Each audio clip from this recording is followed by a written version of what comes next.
মনে পড়ে গেল, একটু মন দিয়ে শুনবে। একটা মেয়ে না জন্মাবার আগে থেকে মাতৃজঠরে থাকা থেকে বাবা তারা প্রসাদ পায়।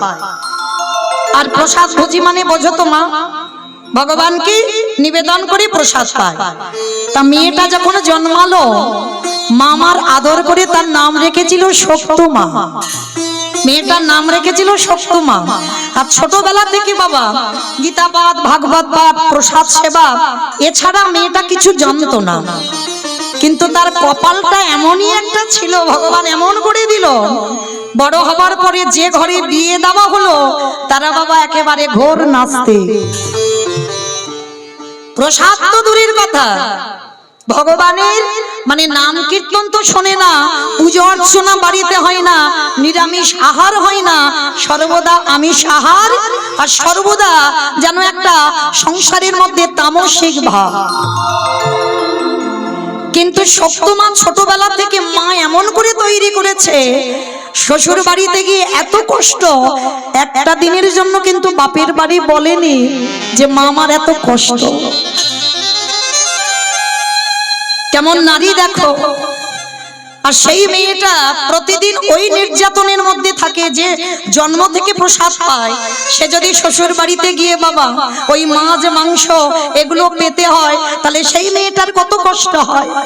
একটা দিনের জন্য বাপের বাড়ি বলেনি, শুধু একটাই প্রতিজ্ঞা ছিল, দয়াময় আমি কি পারবো না কোনদিন আমার এই পরিবারটাকে আমি কৃষ্ণ ভক্তের পরিবার করতে?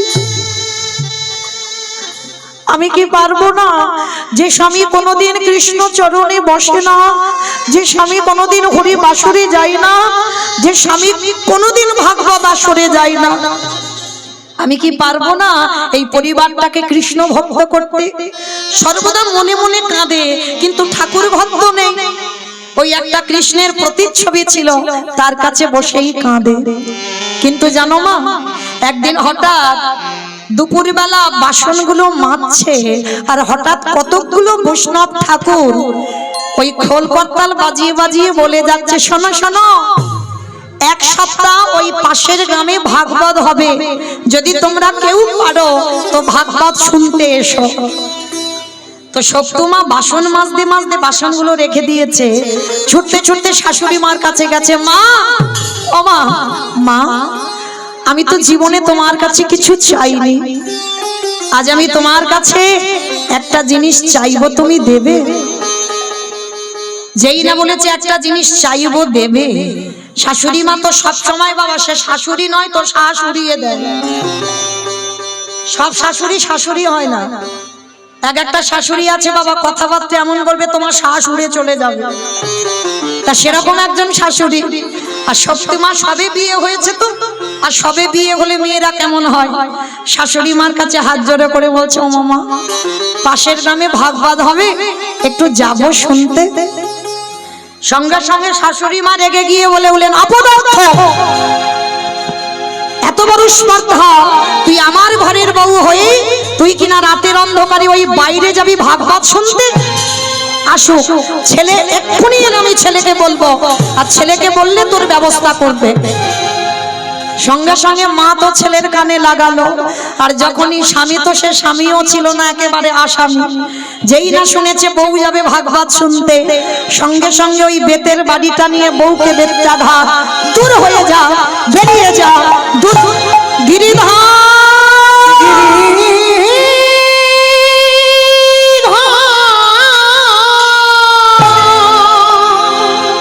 এত মারা মেরেছে, মেয়েটার সর্বঙ্গ দিয়ে রক্ত ঝরছে, ঘরের মধ্যে রেখে দিল দরজা বন্ধ করে। আর শক্তমা বসে বসে কাঁদছে আর বলছে, গিরিধর ছোটবেলা থেকে তোমার নাম ভালোবেসেছি, ছোটবেলা থেকে তোমার এই ভাগবত পাঠ গীতা পাঠ এতেই আমার জন্ম, কিন্তু এমন ঘরে তুমি আমার সংসার করিয়ে দিলে যে বাড়িতে কৃষ্ণ নাম বলা যায় না, কৃষ্ণ নাম শোনাও যায় না। এত কান্না কাঁদছে না সারা রাত, আর বাইরে থেকে শাশুড়ি দরজা বন্ধ করে দিয়েছে। ও মায়েরা ডাকার মতো যদি ডাকা যায় সে কি থাকতে পারে মন্দিরে?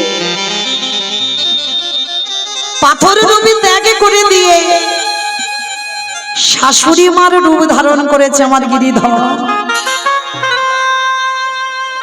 আর শাশুড়ি মার রূপ ধারণ করে দরজা বাইরে থেকে খুলে আজ সত্যমার কাছে গিয়ে বলছে, বৌমা বৌমা। চমকে উঠেছে, কে কি আমায় এমন করে বৌমা বৌমা বলে ডাকলো? বৌমা সর্ব অঙ্গে আমার ভগবান শাশুড়ি হয়েছে, ওটা কিন্তু শাশুড়ি নয়, ভগবান শাশুড়ির রূপ ধরে এসেছে। সর্বাঙ্গে হাত বুলিয়ে দিল। পরশমণি পাথরের নাম শুনেছ মা? লোহাতে ঠেকালে লোহা সোনা হয়ে যায়। আর আমার গোবিন্দ পরশমণির থেকে আরো মূল্যবান। কোন ভক্তির অঙ্গ যদি পরশ করে তার অঙ্গটা সোনার থেকে আরো দামি হয়ে যায়। যেই না সত্যমার অঙ্গে হাতটা দিয়েছি ভগবান শাশুড়ি সেজে, সব জ্বালা যেন নিমিষে জুড়িয়ে গেল। মা ও মা, এইবার শাশুড়ি হয়ে বৌমার মাথায় হাত দিয়ে বলছে, বৌমা আমার ছেলের দ্বারা মার খাইয়েছি, বড় ব্যথা লেগেছে না, কাঁদিস কাঁদিস।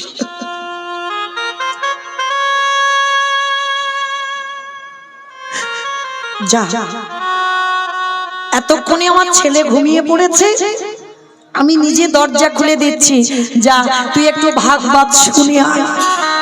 যেই না ভগবান শাশুড়ি হয়ে বলেছে ভাগবত শুনে আয়, সত্যমা তো চমকে উঠেছে।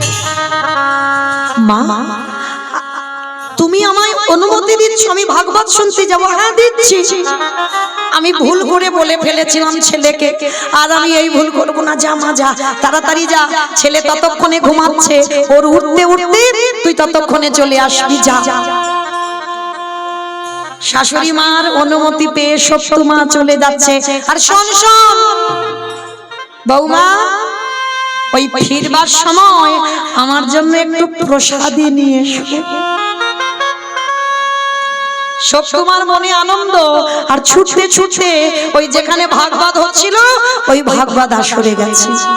আর যখনই ভাগবত আসরে গেছে, সারা রাত ভাগবত শুনেছে, সারা রাত নিত্য কীর্তন করেছে, আর সকালবেলা প্রসাদীটা নিয়ে বাড়িতে যাবে। আর ওদিকে আসল শাশুড়ির তো ঘুম ভেঙে গেছে ভোরের বেলা। আর ঘুম ভেঙে গিয়ে দেখে না বৌমার দরজা খোলা, আর বাইরের দরজা খোলা, বৌমা গেছে ভাগবত শুনতে। এইবার আছে কোথায়? শাশুড়ি মা তো রেগে বসে আছে দরজার ধারে, ছেলের কানে লাগিয়ে দিল, ছেলেও রেগে বসে আছে, বলে আসুক ওই বৌমা আজকের ঘরে, ওকে সারা জীবনের মতো ঘর থেকে বের করে দেব।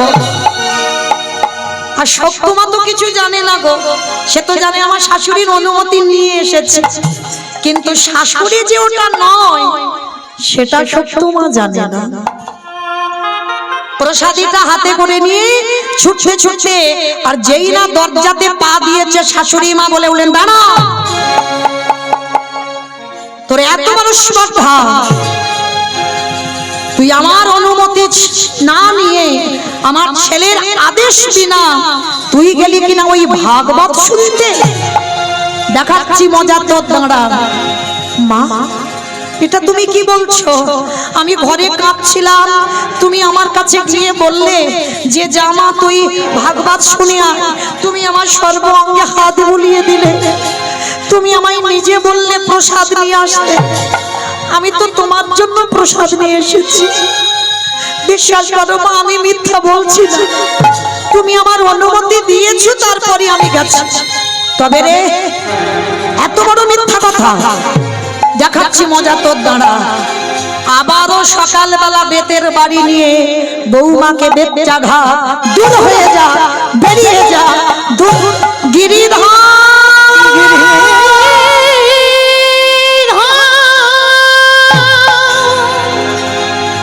একেবারে দেখো, ওকে বের করে দে, বের করে দে। ওগো তুমি নাকি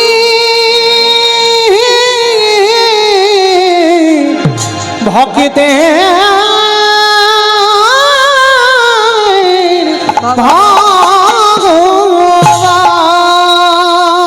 যেই না বললেন ওকে গলা ধাক্কা দিয়ে বের করে দে। ভক্ত বাৎসল্য ভগবান মন্দিরের ওই প্রতিচ্ছবির মধ্যে বসে আছে।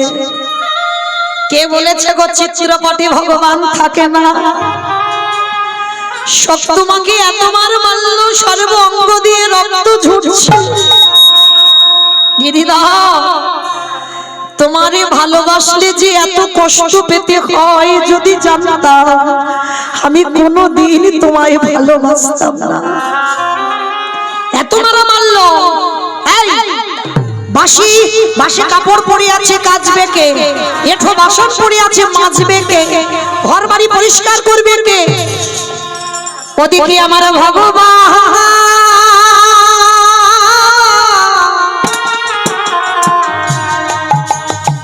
আজ ভক্তের হয়ে নিজে এঠো বাসন মেজে দিল।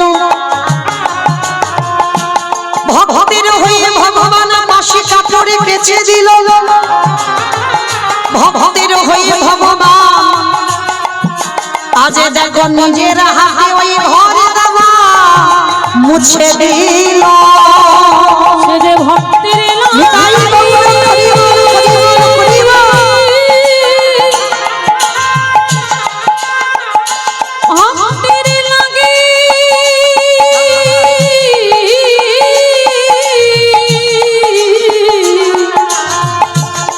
ভক্তের লাগি সব করিতে পারে। শাশুড়ি মা গিয়ে যেই না দেখা মাত্র সঙ্গে সঙ্গে চমকে উঠে, কি আমার কল ধারে এত এঁঠো বাসন ছিল কে মেজে দিল? আমার বাসি কাপড়গুলোকে ছাদে পরিষ্কার করে ধুয়ে দিল? ঘর বাড়ি কে ঝাড়ু দিয়ে মুছে দিল?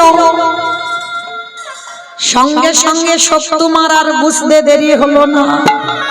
গিরিধর আমি বুঝতে পেরেছি, কাল রাত্রিবেলা তুমি আমার শাশুড়ি সেজে তুমি আমার অনুমতি দিয়েছো ভাগবত শুনতে যেতে। সেটা যদি সত্যি হয় তোমার চরণে আমার নিবেদন, একেবারে কৃপা করে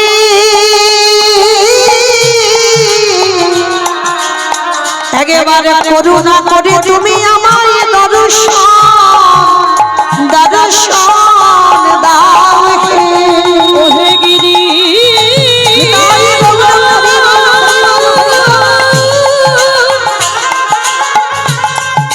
একেবারে কৃপা করে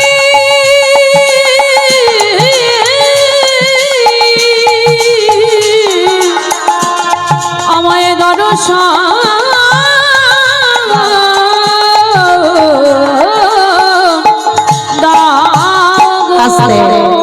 দৈব মানি করলো সত্য।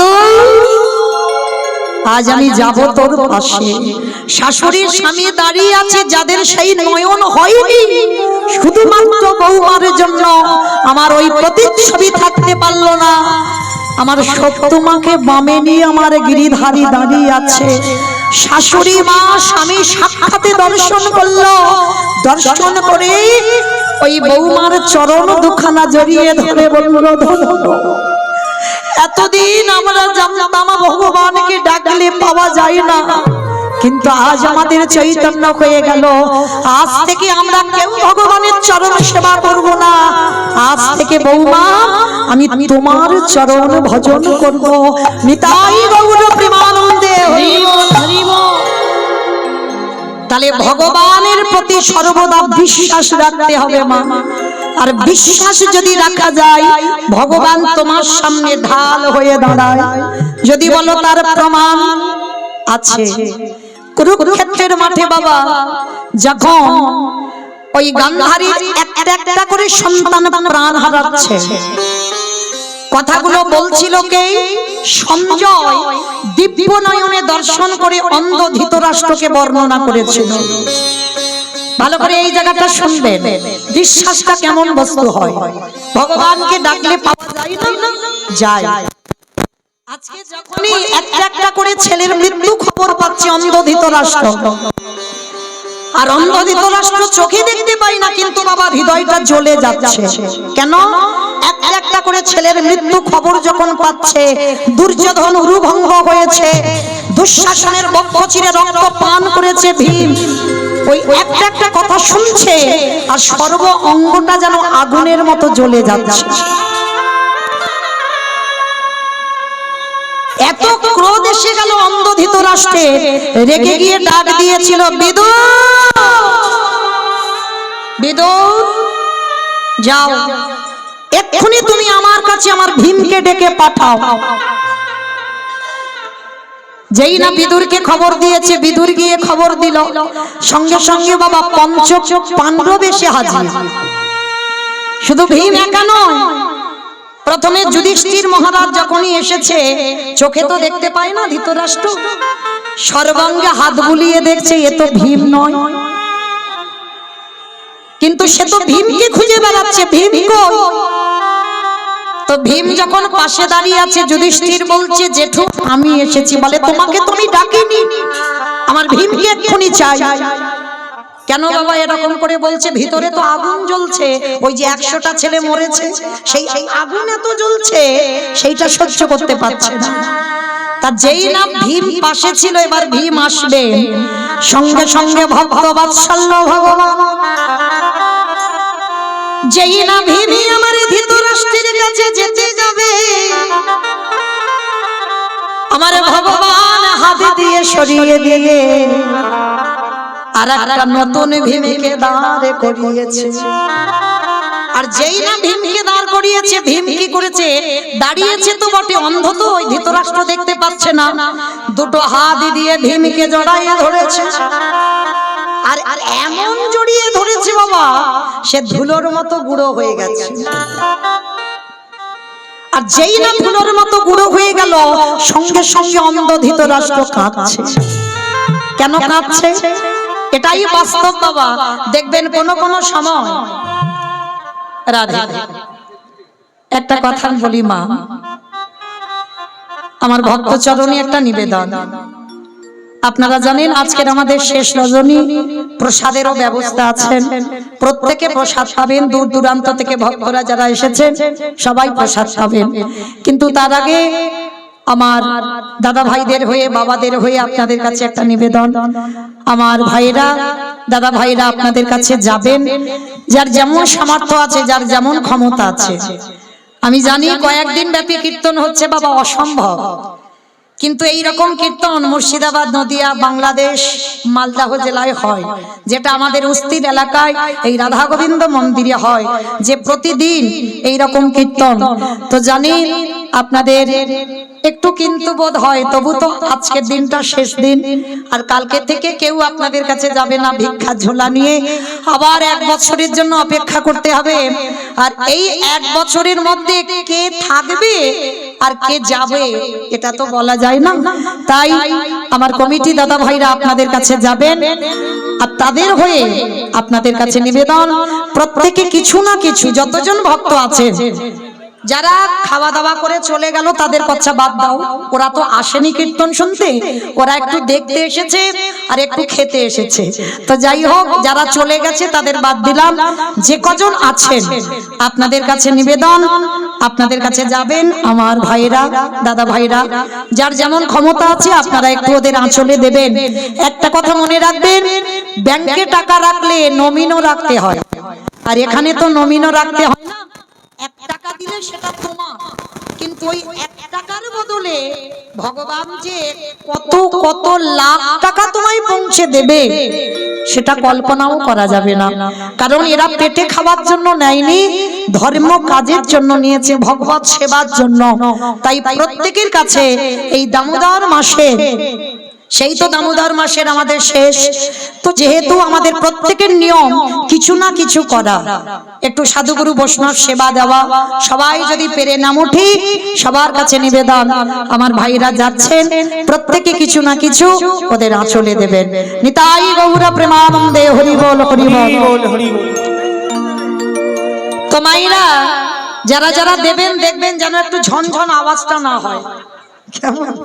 একটু বেশি বেশি দিও, যেহেতু আমি তার কীর্তনিয়া নয়, আপনাদের কাছে কীর্তনিয়া নয়, বাইরে কীর্তনিয়া, আপনাদের কাছে আমি একজন, এই কমিটি দাদা ভাইদের মধ্যে আমি একজন, মানে একেবারে আপনাদের কাছের মানুষ। কীর্তনিয়া বলা ভুল হবে, মানে ঘরের লোক, সব ঘরের লোক, তাহলে কীর্তনিয়া নয়।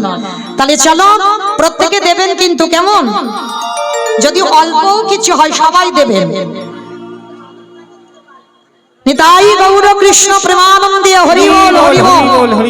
তো মায়েরা দেখবেন কোন কোন ব্যক্তি আছে কিছু অন্যায় করবার পর মনে মনে অনুতপ্ত হয়। কি বাবা ভুল বললাম? অনুতপ্ত হয় না? কোন ব্যক্তি দেখবেন রাগের বশে, ক্রোধে একটা অন্যায় করে ফেললো, আর সেই অন্যায় করবার পর পরে কিন্তু ভুলটা বুঝতে পারে, আর ভুলটা বুঝতে পেরে নিজে অনুতপ্ত হয়। তো আজকে লক্ষ্য করেন অন্ধ ধৃতরাষ্ট্রের তেমন দশা। যেই নেই আজকের ভীমকে একেবারে হৃদয়ে ধরে যখনই ধুলোর মতো গুঁড়ো করে দিল, অন্ধ ধৃতরাষ্ট্র নয়ন জলে বহু ভাষায় বলে, কৃষ্ণ রে আমি অন্যায় করেছি, আমি ভুল করেছি, আমি বুঝতে পারিনি, আমি রাগের মাথায়, আমি যখন শুনলাম আমার 100টা ছেলে একটা একটা করে মারা যাচ্ছে, তখনই আমি রাগের মাথায় সংকল্প নিয়েছিলাম যে নিজের হাতেই আমি ওই ভীমকে বধ করব। আমারে ভগবান মৃদু হেসে বললেন, জেঠু গো, এই জগতের সংসার মাঝে কার মনের ভিতরে কি চলছে এটা জগতে কেউ জানে না, ওটাই আমি ছাড়া আর কেউ বোঝে না। ও জেঠু, কে বলেছে তোমায় তুমি ভীমকে মেরেছো? কখনো তুমি মারোনি। না কৃষ্ণ, আমি নিজের হাতে ওকে বুকে চেপে ধরে মেরেছি। বলে দূর, ভীমকে মারোনি। দেখবে এইবার আসলে ভীমকে এনে দাঁড় করিয়েছে। সর্বঙ্গে যখন হাত বুলিয়ে দেখলো সত্যিকারের ভীম দাঁড়িয়ে আছে, অন্ধ ধৃতরাষ্ট্রকে দিয়ে বলল, কৃষ্ণ রে আজ আমি জেনে গেলাম তুই সত্যিকারের ভক্তের ভগবান। কিরে? বলে জেঠু, তুমি ভাবলে কি করে কৃষ্ণ ভক্তকে নিধন করা যায়? এই জগতে যার সঙ্গে কৃষ্ণ রয় তার কি কোনোদিন অপমৃত্যু হয়? পারবে না। তুমি কৃষ্ণ ভক্তকে নিধন করতে পারবে না। কৃষ্ণ তুই কি করে জানলি? বলে আমি জানবো না। তুমি মনে মনে যখনই সংকল্প করলে আমি আগে থেকে জানতে পেরে গেছি তুমি আজকের ভীমকে বধ করবে। জেঠু ওই জন্য আগে থেকে আমি একটা লোহার ভীম বানিয়ে রেখেছিলাম, আর আমি জানতাম তুমি ক্রোধ সামলাতে পারবে না, ওই রাগে তুমি ভীমকে হত্যা করবে। ওই জন্য তোমার সামনে আমি লোহার ভীম দাঁড় করিয়েছি। এইবারে ধৃতরাষ্ট্র কাঁদে আরে বলে, কৃষ্ণ রে তোর কাছে আমার নিবেদন রইল। কি নিবেদন? কৃষ্ণ একটা জিনিস তোর কাছে চাইবো, তুই দিবি। কি চাও? জেঠু ক্ষণকালের জন্য, ক্ষণ সময়ের জন্য তুই আমার দৃষ্টি শক্তিটা ফিরাইয়ে দে। ও তুমি পৃথিবীর আলো দেখবে না?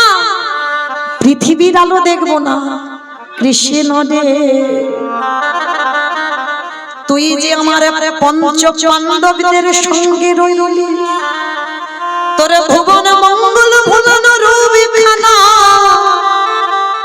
আমি একবার নয়ন ভরে দেখতে চাই। জেঠু তুমি ওই রূপ দেখবার জন্য তুমি দৃষ্টি চাইছো, যেই না করুণার হাত বুলাইয়ে দিল সঙ্গে সঙ্গে দৃষ্টি শক্তি ফিরে পেল। আর যেই না দৃষ্টি পেল সঙ্গে সঙ্গে বলছে, কৃষ্ণ আর একটা জিনিস চাও। আবার এই তো তুমি চোখ চাইলে চোখ দিলাম, আবার কি চাও? বলে আর একটা জিনিস। কি চাও বলো? দে দে আমায় অন্ধ করে দে দে। আমি আর তো নয় আর তো নয়ন চাহি না রে, দে দে অন্ধ করে দে রে। যেই না বলেছে আমায় অন্ধ করে দে, কৃষ্ণ বলছে যেটু তুমি অন্ধ হবে কেন? ওরে কৃষ্ণ রে, এই জগতের সংসারে মাঝে যে জনে আগেবার কৃষ্ণ রূপ দেখে ফেলে, তা তো বাচ্চা জগতের আর কিছু দেখতে ভালো লাগে না। তাই তোর রূপ যখন আমি দেখে ফেললাম, ওরে কৃষ্ণ জীবনের শেষ সময়ে কালে তোর রূপ দর্শন করে গান্ধারীকে সঙ্গে নিয়ে আমি এই রাজত্ব ত্যাগ করে আমি বনবাসী হতে চাই। নিতাই গৌর প্রেমানন্দে। তাহলে মায়েরা আপনারা দেখেন, আমার সেই চৈতন্য মহাপ্রভু জগৎবাসীকে শিক্ষা দিলেন, ওরে জগৎ, ভগবানের চরণে যদি বিশ্বাস রাখা যায় অবশ্যই ভগবত কৃপা লাভ হয়। তাই তো চৈতন্য মহাপ্রভু কেহ বলে পুরবেতি রাবণ বধিলা, কেহ বলে পুরবেতি আমার উলু কই, কেহ বলে পুরবেতি রাবণ বধিলা, কেহ বলে পুরবেতি আমার গোনারি গুনা গুনা গুনা গোনারি।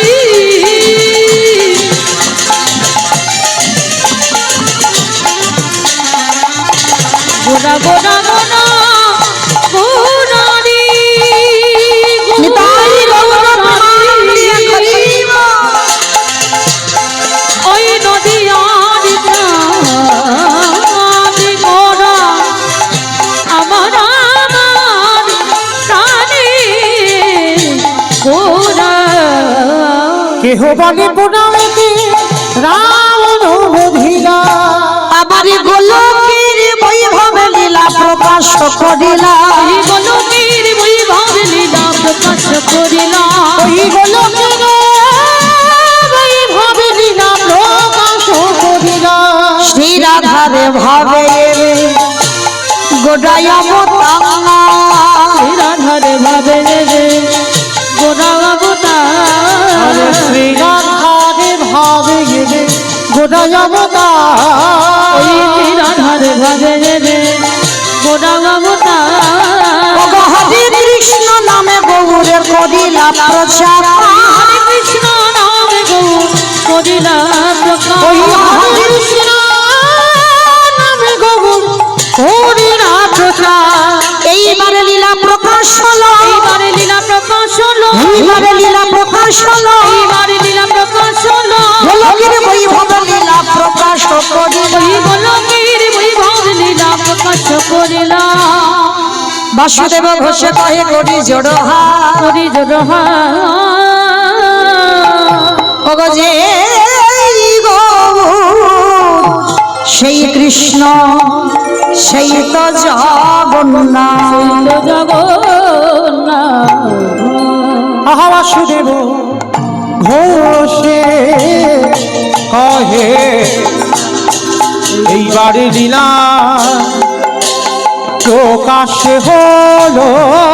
বাসুদেব ঘোষে কহে এইবার লীলা নিতাই গৌর প্রেমানন্দে হরি বল হরি বল হরি বল। এইবার লীলার প্রকাশ লরে ও বাসুদেব ঘোষে জানি তাই। চলুন এবার আমরা একটা বিষয়ে যাই। এতক্ষণ আশ্রয়ে ছিলাম, তা আশ্রয়ে যখন ছিলাম একবার দেখি সবাই হাত দুটো তুলে বলো তো, গৌর সুন্দরী কি, নবদ্বীপ ধাম কি, সচিরি নন্দন কি, বিষ্ণু প্রিয়া কি, ধ্বনিটা হলো কি? ও এটাও জয় বলো। বললাম ধ্বনিটা হলো কি, এটা নাকি জয়? এটা জয় নয়, একটু প্রেম সে জয় দিতে হবে। এত জোরে জয় দাও, কত দূর যাবে?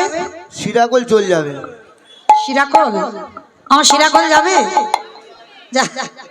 আরো দূরে যাবে? আদারমানি টপকাবে না? ওইটুকু যাবে? আচ্ছা, আদারমানিকে গেলেই হবে। আচ্ছা দেখি সবাই, যাদের যাদের হাত দুটো এসেছে কই একবার তোলো দেখি, আমার নিতাই চাঁদ গৌর চাঁদের মতো। সবাই এদিকে আমার দাদা ভাই ভাইয়েরা যারা যারা দাঁড়িয়ে আছো, তারা বসতে আসেনি, তারা দাঁড়াতে এসেছে। হরি বল সবাই। রাধে। সবাই বলো গৌর সুন্দরী কি জয়, নবদ্বীপ ধাম কি, জয়। সচির নন্দন কি, জয়। বিষ্ণু প্রিয়া কি, জয়। ভক্ত বৃন্দ কি, জয়। হরিবাসর ধাম কি, জয়। সাধু গুরু বৈষ্ণব কি, জয়। আপন আপন গুরু চরণ কি, কমিটি বৈষ্ণব কি, জয়। হরিনাম যজ্ঞ কি, জয়। মহাপ্রসাদ কি, জয়। আজকের আনন্দ কি, জয়। নিতাই গৌর প্রেমানন্দে। বেশ ওমা, আমি এখানে গাইবো কি? চারদিকে দেখেছো কি গাইবো? আমার মাথায় আসে না। যদি এত কীর্তনিয়া এত সম্প্রদায় থাকে, গাওয়া সম্ভব?